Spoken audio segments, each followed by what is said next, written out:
কি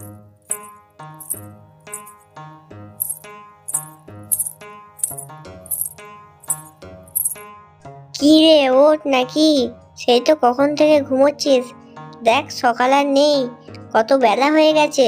তুই আজকে পড়তে যাবি না? তুই এমন করে ঘুমোচ্ছিস, জানা মনে হচ্ছে তুই একবারে পড়াশোনা সব ছেড়ে দিয়েছিস। ওঠ বলছি, তাড়াতাড়ি ওঠ। এই তো মা, আমি উঠে পড়েছি। কই বলো, কি বলছো? তোকে আর নতুন করে আমি কি বলবো বল। তোকে আমি বলছি শুধু এটাই যে তুই পড়তে যা। সেই কখন থেকে ঘুমোচ্ছিস, দেখ বেলা গড়িয়ে দুপুর হতে চললো। যা এবার পড়তে যা। ঠিক আছে, তাহলে আমি পড়তে যাচ্ছি। ঠিক আছে, সাবধানে যাস।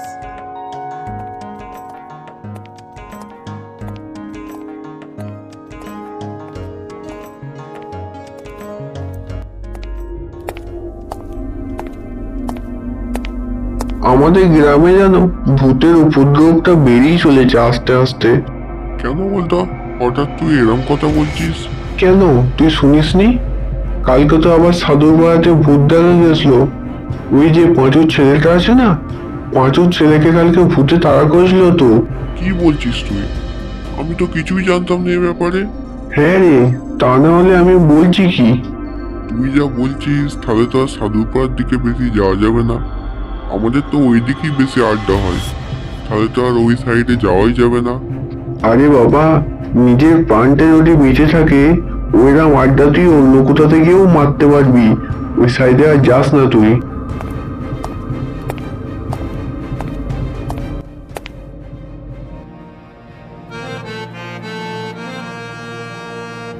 কি রে, একা একা দাঁড়িয়ে দাঁড়িয়ে তুই কি করছিস? কি আর করব বল, এইখানে দাঁড়িয়ে দাঁড়িয়ে গাছের পাতা গুনছি। তুই ওসব তোর ফালতু কাজ ছাড়। আজকে যা একটা খবর শুনলাম না, তুই শুনে অবাক হয়ে যাবি। তুই আবার নতুন কি এমন খবর শুনলি যাতে আমি অবাক হয়ে যাব? আরে আমি যখন এখানে আসছিলাম না, তখন পঞ্চু কাকার মুখ থেকে শুনলাম কালকে রাতে নাকি আবার সাধুর পাড়াতে পাঁচুর ছেলেকে ভূতে তাড়া করেছে। হ্যাঁ, এ কি সব কথাবার্তা বলছিস তুই? হ্যাঁ রে, তা নাহলে আমি বলছি কি।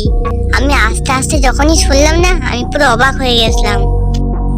চো না, তাহলে আমরা ওইখানে গিয়ে ভূতটা দেখে আসি। না রে, আমি আর তোর সঙ্গে যাচ্ছি না।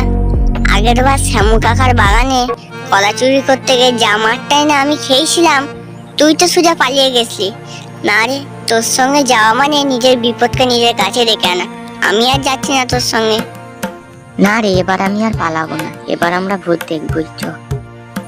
হ্যাঁ রে, তোর কথা শুনে আমি আবার মরতে যাই ওখানে।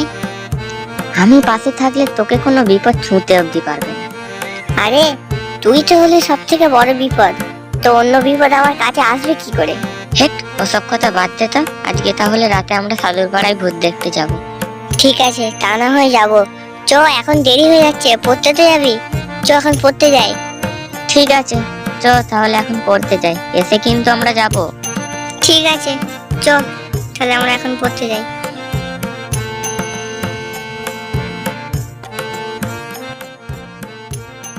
কি রে, তোরা দুজন জঙ্গলের দিকে কোথায় যাচ্ছিস?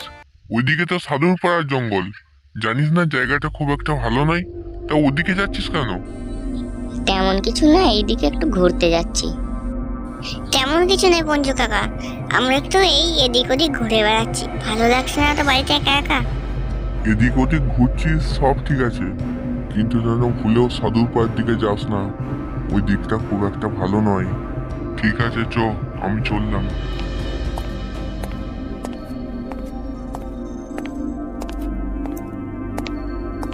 দেখলি তো কাকা কি বললো? চ, থাকিস না, আমি বলছি শোন, চলে যাই আমরা। চ তো, তুই এত ভীতু কেন? চ গিয়ে দেখাই যাক না কি আছে।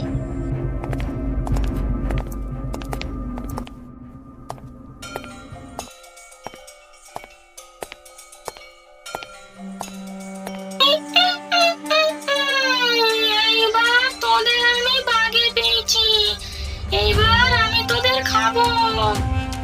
এ পচা, কি হলো আমাদের সাথে এটা? তুই এবার কি করবি? ডাইনি তো আমাদের খেয়ে ফেলবে বলছে। পচা, তুই কিছু একটা কর যাতে এই ডাইনি আমাদের আর না খায়। ডাইনি, তুমি এটা কি বলছো? খেও না আমাদের। তোরা দুজন আজকে আমার জঙ্গলে এসেছিস, তোদেরকে আজকে আমি চিবিয়ে খাবো। এরপর পল্টু আর পচার সাথে কি হলো? ডাইনি কি ওদের খেয়ে ফেললো, না তারা ডাইনির হাত থেকে রক্ষা পেলো? তা জানার জন্য অবশ্যই চ্যানেলটিকে সাবস্ক্রাইব করো আর পাশে থাকা বেল আইকনটি বাজিয়ে দাও। আর খুব তাড়াতাড়ি আসছে পার্ট 2।